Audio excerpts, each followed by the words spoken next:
Welcome to BY.JUST.SUMMARY.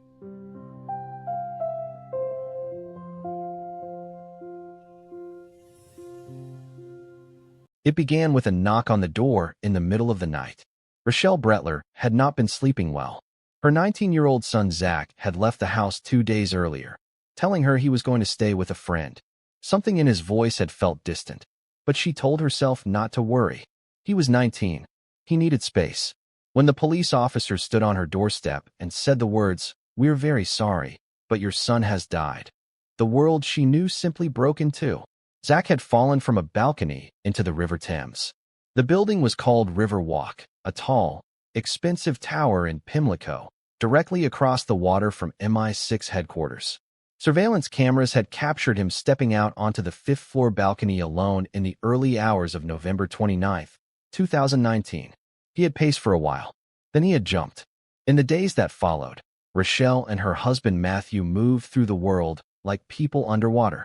They made arrangements. They accepted condolences. They tried to understand how their son, the boy who still sometimes came home for dinner, who could be difficult and funny and quiet all in the same evening, could have ended up on that balcony. The police spoke carefully. It appeared to be a suicide. Zac had struggled in the past. He had been anxious and unsettled. There was no note, but these things often happened without warning. Rochelle listened and nodded, but something inside her refused to settle. Zac had not seemed like someone who was about to end his life. He had seemed like someone who was becoming someone else.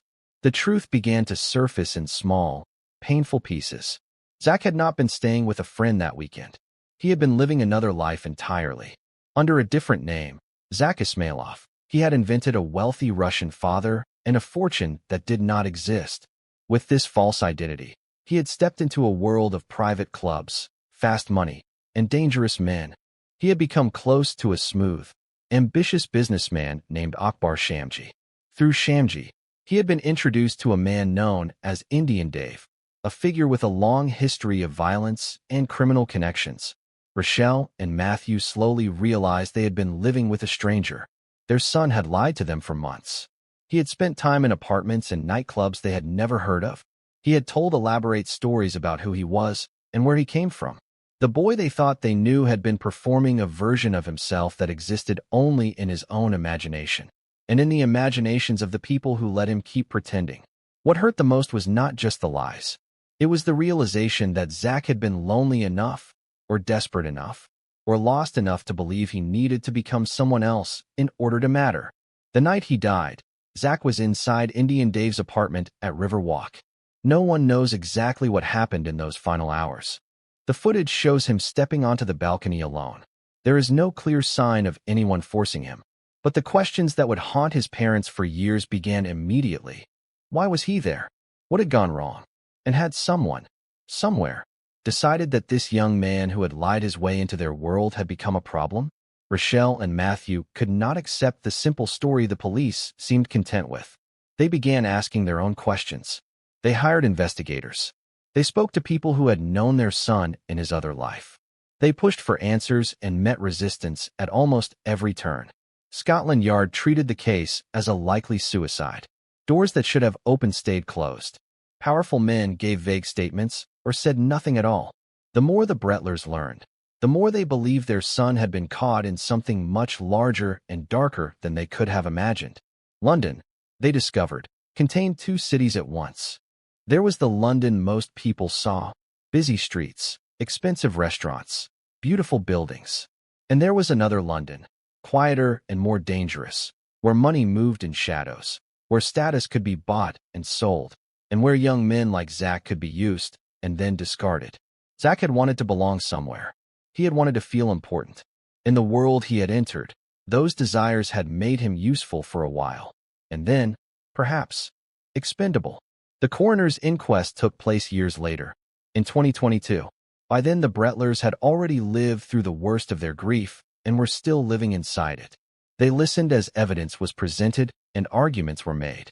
In the end, the coroner delivered an open verdict. Zac's death was ruled neither clearly suicide nor clearly murder. The truth, the court said, could not be determined.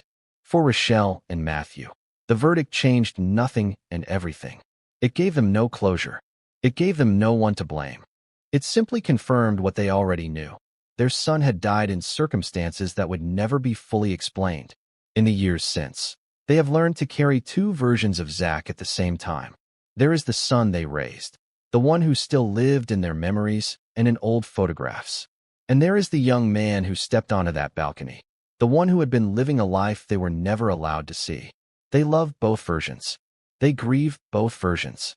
And they will never stop wondering what they could have done differently, or what might have been said on a different night, in a different conversation, that could have brought him home. Patrick Radden Keefe tells this story with great care. He does not turn Zac into a villain or a victim. He shows a boy who lied because he was searching for something he could not name.